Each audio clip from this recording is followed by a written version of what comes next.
Bonsoir chers téléspectateurs, c'est pour nous un plaisir de vous retrouver pour cette autre saison de votre programme dominical Décentralisation. Décentralisation, c'est cette émission qui est diffusée tous les dimanches à 21 h sur les antennes du Regard d'Afrique Télévision. Processus de modernisation de l'État le plus à l'heure. Aujourd'hui, on parle de décentralisation au niveau des services, des localités et aussi des administrations. Et ce soir, avec vous, on discute au Cameroun il y a quelques jours pour essayer de monter, de lever un pan et surtout parler de la mission de ces sénateurs. On parle des sénateurs, ce sont ceux-là qui occupent la chambre haute du Parlement. Oui, tout à fait. Comme vous venez de le dire, c'est personne qui le dit, c'est la Constitution. C'est la loi constitutionnelle, la réforme constitutionnelle du 18 janvier 1996 qui consacre le rôle et la place du Sénat dans la gouvernance étatique. C'est-à-dire que le Parlement est constitué de deux chambres, à savoir la Chambre haute ou alors le Sénat et la Chambre basse ou alors l'Assemblée nationale. La Chambre haute représente les collectivités territoriales décentralisées, tandis que l'Assemblée nationale ou alors les députés représentent les populations de façon directe. Alors, parmi ces différentes chambres, on sait que leur fonction première, c'est de proposer et de voter des lois. Et ces deux chambres le font concomitamment au quotidien. À chaque fois, on parle de leur session. Mais est-ce que les missions du Sénat, tout comme celles de l'Assemblée nationale, sont le plus souvent perceptibles par la population? Oui, lorsqu'on parle des rôles et des missions qui sont dévolues au Parlement, elles sont de deux ordres, à savoir le vote des lois lors des séances plénière et la participation aux sessions parlementaires. Voilà, de façon ramassée, in globo, le rôle ou alors les missions qui sont devenues au Parlement camerounais. Ces missions qui sont devenues au Parlement camerounais, ça c'est de plein gré. Même la Constitution aussi le dit et elle est assez claire. Mais on a cette particularité avec les collectivités territoriales décentralisées. C'est ça qui fait la part belle de la décentralisation. Est-ce qu'on la pratique, on la touche déjà vraiment du doigt avec l'existence du Sénat? Il faut le rappeler que le Sénat est entré en vigueur 13 ans après sa création. La réponse est relative dans la mesure où dire que la contribution du Sénat à la gouvernance des collectivités territoriales n'existe pas, ce serait quand même faire ombrage à l'activité sénatoriale qui est menée en mars, en juin et en novembre lors de la session budgétaire. Donc il y a déjà ça. Il y a déjà que l'organe qui est censé représenter les collectivités territoriales décentralisées est mis en place, est mis en activité et elle fonctionne dans le cadre des missions qui leur sont devenues par le Parlement. Mais dit que ces organisations, ou alors cette organisation ne fonctionne pas, je pense que l'expression n'est pas appropriée. Elle fonctionne, mais c'est que le fonctionnement n'est pas perceptible parce que l'organisation qui est chargée de représenter les collectivités territoriales décentralisées, à savoir le Sénat, n'est réellement pas sur le terrain. Donc je pense qu'il est question d'aborder cette approche-là. Mais le Sénat existe, ça veut dire qu'elle contribue au rayonnement des collectivités. Mais est-ce que d'un point de vue matériel, est-ce que d'un point de vue pratique, technique, on peut sentir, on peut toucher du doigt l'importance ou alors l'apport du Sénat à la contribution des collectivités. Je pense qu'il est important pour nous d'avoir cette approche-là. Mais de façon ramassée, le Sénat existe et elle contribue au développement. Une chambre haute qui, parfois, il y a des gens qui ont tendance à dire qu'elle pourrait devenir la chambre basse parce qu'on l'a constaté même lors de leur session plénière. L'Assemblée nationale tient sa session avant le Sénat et le plus souvent ce sont les mêmes textes qui sont peut-être adoptées là-bas et l'adoption sera en continu de l'autre côté. Non, l'Assemblée nationale ne tient pas sa session parlementaire en marge du Sénat. Les chambres se réunissent aux mêmes périodes, c'est-à-dire en mars, en juin et en novembre. Mais le plus souvent, l'Assemblée nationale, c'est en matinée.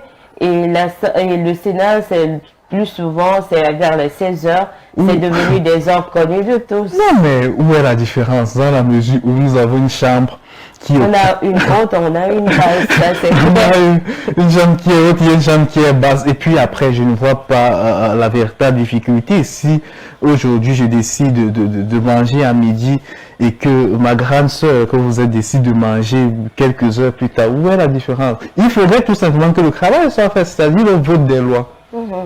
Le vote des lois, c'est par excellence la mission de ces deux chambres. Alors, parlant justement du vote des lois, on va retourner du côté de la technique pour découvrir cet élément de Richard Balam qui revient sur les sénatoriales 2023. C'était bien le 12 mars dernier. Il revient en boucle sur les résultats qui ont eu lieu après cette élection. On rappelle que c'est la 3e fois que l'élection sénatoriale se déroule en Afrique en miniature.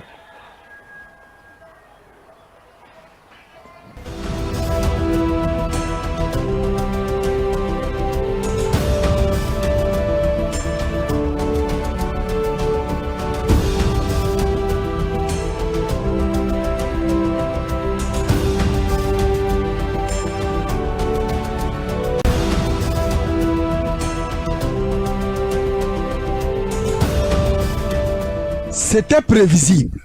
La victoire du RDPC, Rassemblement démocratique du peuple camerounais, au sénatorial tenu le 12 mars dernier. Cependant, la surprise vient du score obtenu par le parti de la Flamme, qui a raflé les 70 sièges en compétition, en attendant la nomination des 30 autres sénateurs par le président de la République. Quand on sait que Paul Biya ne pourra nommer que les militants de son parti, on peut simplement conclure que le Sénat camerounais de la législature 2023-2028 est le visage du parti au pouvoir. Une réalité qui dévoile les défaillances d'une opposition en perte de vitesse et qui a élu domicile sur les réseaux sociaux. Le RDPC est le seul parti présent dans toutes les localités du pays. Un travail de conquête effectué depuis longtemps et qui porte le fruit aujourd'hui. Certains rétorqueront que ce parti bénéficie des avantages dus à sa proximité avec l'État. Mais il faut tout de même reconnaître le travail de fourmi avec appât abattu par les militants qui ne cessent de ratisser large. En 2018, le Social Democratic Front avait réussi à arracher 7 sièges, aujourd'hui repris par le parti du 25 mars 1985, à cause des querelles intestines auxquelles se livrent les membres du premier parti d'opposition qui a créé la surprise aux premières élections pluralistes en 1992 en bousculant le RDPC. Le SDF n'est plus que l'ombre de lui-même. Le retrait du fondateur Nijon Fundi, coïncidant avec les revendications de certains cadres qui seront par la suite écartés, non sans poursuite judiciaire contre le chairman. Jeune loup aux dents bien longues, le PCRN, Parti camerounais pour la réconciliation nationale, sorti 3e à la présidentielle de 2018, continue sa campagne de proximité qui consiste à courtiser la population en les poussant à s'inscrire sur les listes électorales, tout en leur promettant le changement dans un avenir très proche.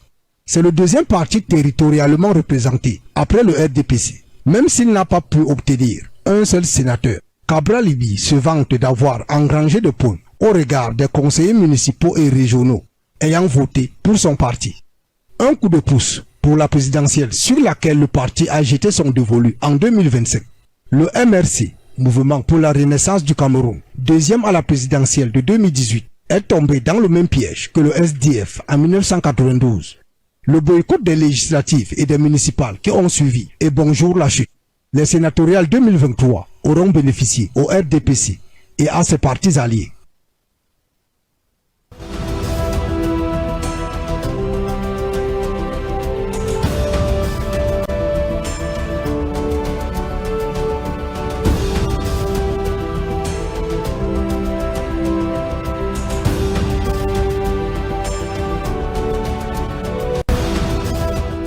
Merci à Richard Balam qui est revenu en boucle sur les résultats de ces sénatoriales du 12 mars dernier où on a vu le parti au pouvoir, le parti des Flammes, le RDPC qui est sorti vainqueur sur les 70 sièges à pourvoir. Le RDPC a tout raflé, mais ça nous donne envie de poser cette question. Alors, Janvier Balaïfa, est-ce que les sénatoriales disent non à l'opposition? Parce que si les précédentes, on a quand même vu l'opposition avec le Social Democratic Front, précisément qui a pu rafler 7 sièges sur les 70 à pourvoir et les 63 sièges revenaient au Parti des Flammes. Mais voir cette année, ce n'est que le RDPC qui a pu remporter tous les 70 sièges. Vous savez, Yvette, nous sommes en politique. Et la politique, il n'y a pas d'amis. C'est pas C'est un peu comme les relations internationales. Il n'y a pas d'amis. C'est l'univers où le doux sentiment n'existe pas. Il n'y a pas d'enfant de cœur là-bas. Lorsqu'on s'engage dans une élection politique, il faut avoir la casquette nécessaire. Il faut avoir tout l'arsenal multidimensionnel nécessaire. Moyens financiers, ce qu'on nous disait à l'école. Moyens matériels, moyens humains, les moyens relationnels. Lorsque vous avez tout cela, vous êtes sûr qu'avec la grâce de Dieu, vous pourrez quand même faire quelque chose. Mais lorsque un élément saute, la personne, le concurrent ne va pas vous lâcher.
Je ne suis pas machiavélique au sens propre du terme.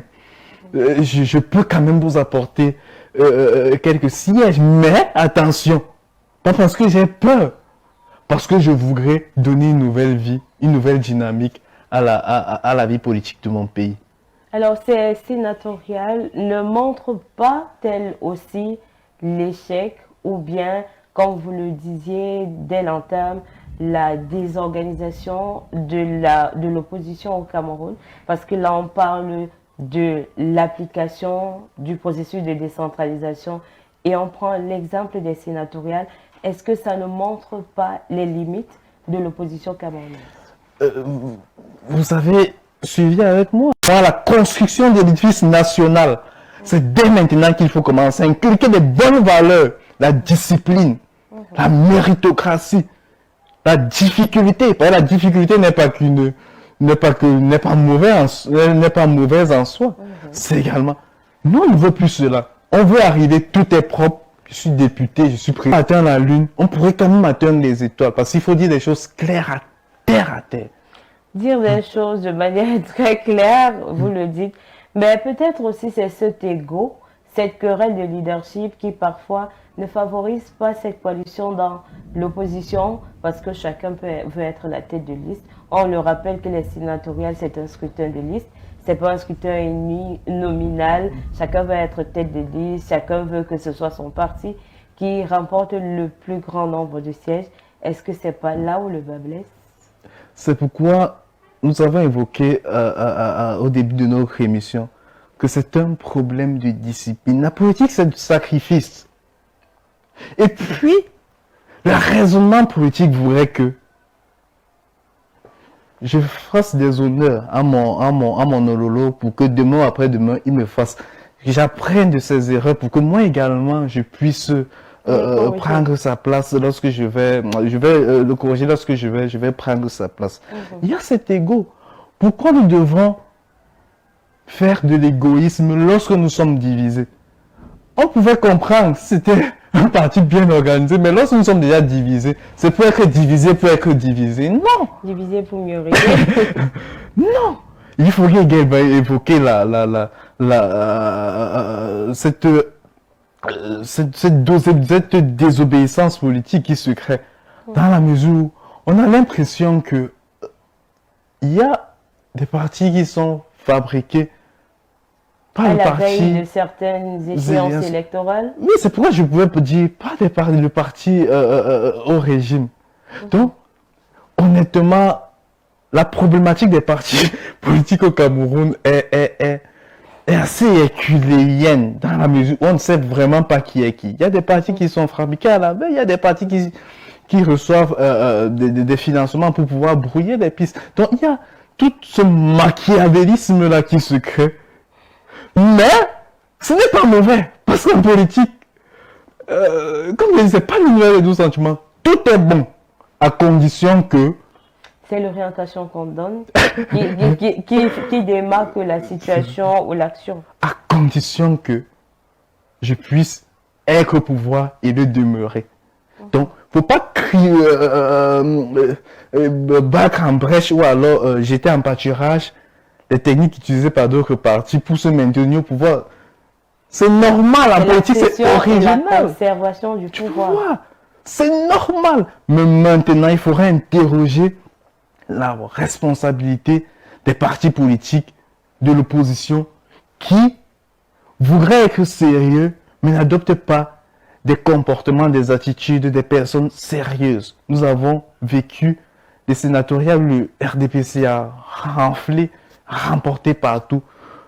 Pas qu'on ne voulait pas donner des places à certains partis d'opposition. On a pris le SDS a eu des places en 2018, en 2017. Ils pouvaient encore avoir des places. Mais c'est l'orientation, c'est la politique, c'est la discipline du parti qui permet souvent à ce que les organisations, les chapelles politiques se gâtent à la veille des élections. On a parlé donc du contexte actuel et du contexte camerounais concernant la décentralisation, précisément avec les sénateurs pour les sénatoriales qui se sont passées le 12 mars dernier. Mais il y a un pan qu'on n'a pas oublié de lever et avec vous, on va encore le traiter. On parle des limites du Sénat. On sait que c'est une chambre haute bien structurée en ce qui concerne les textes. Les fonctions, elles sont bien déterminées. On a aussi dit la fonction des sénateurs, elle n'est pas très perceptible au vu de la chambre basse qui était déjà en vigueur bien avant la mise en vigueur ou bien la mise en service du Sénat. Mais on se pose la question, est-ce que le Sénat a des choses à modifier, des choses à parfaire pour pouvoir satisfaire au mieux les attentes des Camerounais? La question du Sénat est relative et elle est même problématique d'un point de vue sociologique. sur la base, dans un premier temps, des critères. Qui est sénateur? Les critères d'âge pour évoquer ce seul aspect. C'est le principal d'abord. 40 ans. Vraiment. Et lorsqu'on dit 40 ans, c'est que c'est le plus... Il n'y a pas de... Non, il n'y a pas de sénateur de 40 ans. Excusez-moi, il n'y a pas de sénateur de 40 ans. Bon, il faut louer quand même le sénateur Laurent Kodo qui a fait de son suppliant un sénateur de 40 ans, c'est-à-dire il a 40 ans, qui est vérifié. C'est à partir de 50 ans, de 45 à 50 ans, on est suppléant. De 50 ans à la limite de l'âge, on est sénateur titulaire. Vous voyez, donc d'un point de vue sociologique, c'est déjà pas évident. D'un point de vue politique, comme on le disait tantôt, les 100 sénateurs au Cameroun sont pour la bonne partie du Rassemblement démocratique du peuple camerounais. Honnêtement, vu sous cet aspect-là, quel est le véritable résultat que nous devons attendre des sénateurs? Non, il n'y a pas un résultat. Parce que politiquement, ils ont été investis par une chapelle politique. Ils doivent tout à cette chapelle politique. Ils doivent tout à celui qui réincarne cette chapelle politique, à savoir le président Paul Biya. Lorsqu'ils voient une loi est disposée sur leur table, mais ils n'ont idée que de la voter dans le sens où les intérêts du président de la République, président national du RDPC, non, les intérêts ne sont pas menacés. Mais si les intérêts sont menacés, vous verrez que les sénateurs, qui pour la bonne partie n'arrivent plus à lire avec ils vont lire sans lunettes. Parce que c'est un jeu politique qu'il faudrait que les Camerounais comprennent. Et si on ne parvient pas à comprendre ça, nous aurons toujours des difficultés. Le RDPC n'a aucun problème avec n'importe qui. Ils jouent leur rôle. Ça, c'est d'un point de vue politique. Hein. Ils ont la majorité. Donc, ne vous attendez pas à ce qu'ils travaillent beaucoup. Parce que le travail est là. Voter les lois concernent les intérêts du président. Et maintenant, d'un point de vue technique, d'un point de vue pratique, nous sommes à l'aune de l'accélération du processus de décentralisation. C'est la mise en activité des régions constitutionnelles qui sont prévues par la réforme constitutionnelle 1896 qui est venue donner un coup de pouce à cette décentralisation. Et là, nous étions en fin de mandature. Voilà, en milieu de mandature. Donc, il n'y avait réellement pas un impact dans la contribution du sénateur en tant qu'individu personnel, en tant qu'individu politique, dans la descente sur le terrain, parce qu'il doit descendre sur le terrain, lui qui représente les collectivités territoriales décentralisées. Il n'était pas assez outillé. C'est l'occasion de plaider auprès des pouvoirs publics, c'est l'occasion de plaider auprès du bureau qui sera élu dans les prochains jours, dans les prochaines semaines, de renforcer les capacités des sénateurs, parce que beaucoup de sénateurs ne connaissent pas leur rôle. En tant que sénateur, il doit descendre sur le terrain, il doit écouter les revendications des collectivités territoriales décentralisées. Ils sont les régions de les communes. Les communes, les collectivités ont des problèmes de ressources humaines, les problèmes d'assurance, les problèmes parfois des problèmes d'adduction d'eau. On les retrouve encore ces villages où l'eau potable est une denrée très rare. De financement. Où on n'a pas d'école, où on n'a pas de centre pour développement ou bien des centres qui sont alloués à des jeunes. On connaît encore ces réalités dans certains villages. Pourtant, on se disait qu'avec la venue du Sénat, ces collectivités territoriales décentralisées auront enfin cet espoir-là et pourront souffler. Il faut le dire, il faut continuer de garder espoir avec la troisième législature. Parce que lorsque leurs capacités sont renforcées, lorsque les sénateurs connaissent leur rôle, leur mission, la tâche qui leur est dévolue, des tâches qui leur sont dévolues, elles sont pratiques et elles savent ce dont il y a lieu de faire et quand le faire. Nous aurons espéré que cette candidature tiendra la promesse des fleurs. Mais maintenant, le véritable problème de la décentralisation, c'est le financement. Parce que lorsque vous rencontrez un élu local, lorsque vous rencontrez un maire, une mairesse, ce qui sort de sa bouche, c'est le fils. Je n'ai pas d'argent, mon fils. Je vais prendre l'argent où? Le véritable problème de la décentralisation. Ou alors des collectivités territoriales, c'est le financement. Pourtant, c'est cette indépendance financière-là qui est le socle de la décentralisation. C'est la raison pour laquelle les sénateurs de la troisième nation ne doivent pas dormir. Il faudrait, chers sénateurs, que vous entouriez des cabinets d'expertise, des cabinets, vous mettez sur pied une équipe de personnes dynamiques qui vont faire ce travail. Même si c'est à votre place, il y a des personnes, il y a des jeunes qui sont diplômés de l'université de Yaoundé, de soit de sciences politiques, qui connaissent un peu comment fonctionne l'organisation parlementaire, qui sont prêts à accompagner, cette jeunesse qui est prête à accompagner les pouvoirs en place. Il faudrait travailler dans ce sens pour que cette mandature ne soit pas dans l'eau. La première mandature, c'est-à-dire de 2013, on estime que c'était une mandature d'initiation. La deuxième mandature, on estime que c'était une mandature d'observation. La troisième mandature, nous espérons que ce soit une mandature d'action. Moi, je veux voir le sénateur Pierre-Emmanuel Tabi aller rencontrer Monsieur le maire Augustin Tamba de Yaoundé 7. Je veux voir le sénateur Laurent Kodo aller rencontrer le maire Junior Fouda ou la mairesse Crescence Soutou pour connaître et comprendre leurs difficultés et mettre sur pied des dynamiques de plaidoyer auprès du Parlement pour que ces collectivités puissent véritablement souffler. Collectivité qui puisse souffler, on le disait déjà, qu'on a besoin de cette indépendance financière qui permet à la collectivité de se déployer. Mais on a aussi besoin de ces sénateurs qui plaident pour les différentes collectivités. Tu le disais encore, Janvier, la collectivité, c'est vraiment, le sénateur, c'est pour la collectivité. Ce n'est pas pour la nation, non, comme l'élu de la nation. Mais on a besoin aussi de ces sénateurs qui se lèvent. Ils sont très peu. On citait encore quelques-uns qui devraient se lever pour aller toucher du doigt les réalités de leur maire, de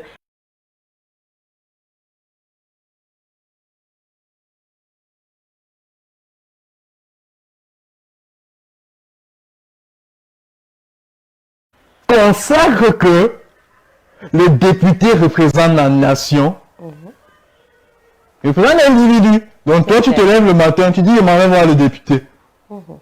Mais le sénateur représente les collectivités territoriales. C'est pas moi qui le dis. Non, c'est la loi. Elle est claire. C'est la loi qui le dit. Mais maintenant, il n'est pas interdit à un citoyen de se lever et dire, je vais rencontrer le sénateur pour un problème particulier. Est-ce que les sénateurs sont toujours disponibles, non? Ils ne sont pas disponibles parce que... On ne va pas se lever ce matin, on dit, bon, je vais voir le sénateur, et puis on fait des longues heures, on attend, on se met à dormir, se réveiller, se rendort. Parce qu'il ne représente pas la population à la base. Donc, d'un point de vue juridique, si le sénateur dit qu'il ne vous reçoit pas, il est dans son plein droit. Il faudrait aller voir l'élu de chez vous, le conseiller municipal. Il est à mieux de recevoir le conseiller municipal, le maire, que de te recevoir.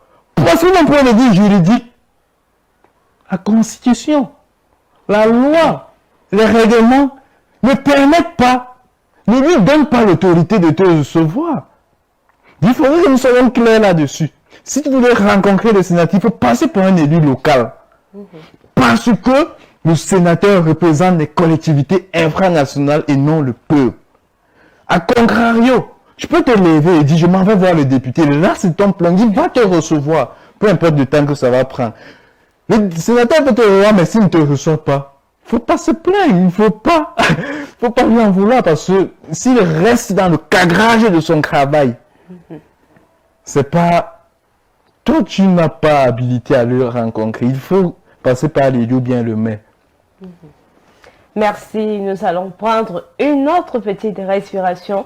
Le temps pour nous de revenir sur les projections. On va revenir en boucle sur quelques limites des actions des sénateurs et on va projeter dans leur réalisation, peut-être aussi penser à cette nouvelle mandature.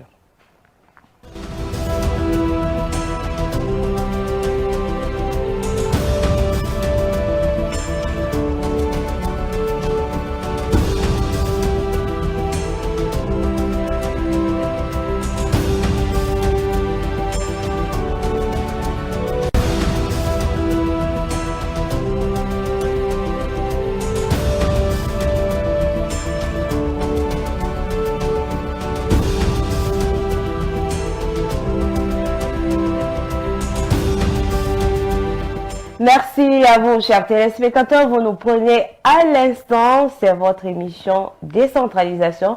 Et nous sommes presque à la fin de cette sortie où nous parlions des sénateurs.